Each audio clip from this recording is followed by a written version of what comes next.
such persons, or any of them, in any efforts they make for their actual freedom. That the Executive will, on the first day of January aforesaid, by proclamation, designate the States and parts of States, if any, in which the people thereof respectively shall then be in rebellion against the United States.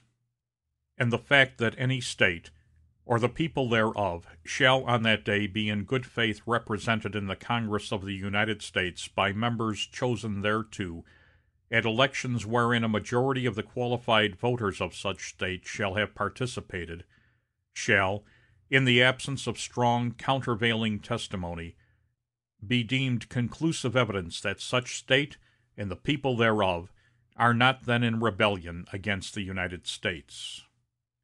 Now, therefore, I, Abraham Lincoln, President of the United States, by virtue of the power in me vested as Commander-in-Chief of the Army and Navy of the United States, in time of actual armed rebellion against the authority and government of the United States, and, as a fit and necessary war measure for suppressing said rebellion, do on this first day of January, in the year of our Lord, 1863, and in accordance with my purpose so to do, publicly proclaimed for the full period of 100 days from the day first above mentioned, order and designate as the States and parts of States wherein the people thereof, respectively, are this day in rebellion against the United States, the following, to wit: Arkansas, Texas, Louisiana, except the parishes of St. Bernard,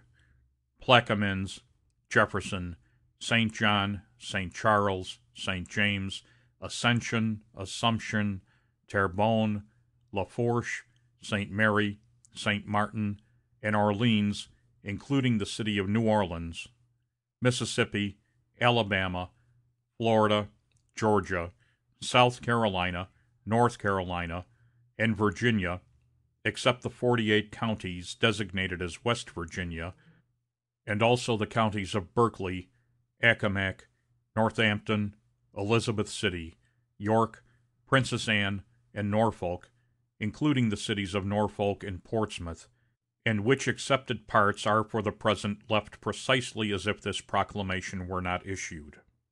And by virtue of the power and for the purpose aforesaid, I do order and declare that all persons held as slaves within said designated States and parts of States are, and henceforward shall be, free, and that the executive government of the United States, including the military and naval authorities thereof, will recognize and maintain the freedom of said persons.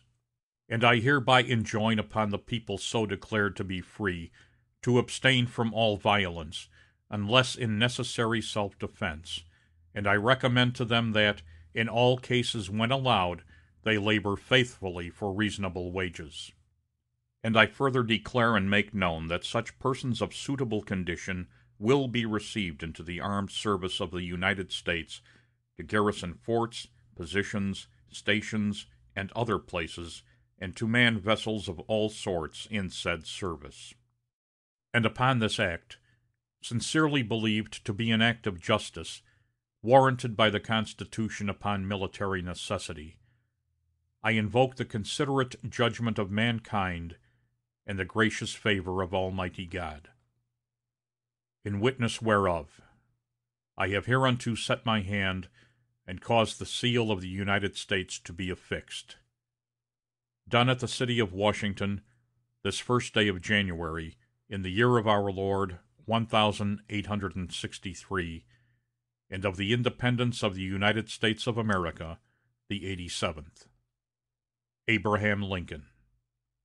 By the President, William H. Seward, Secretary of State. End of footnote. End of chapter 24.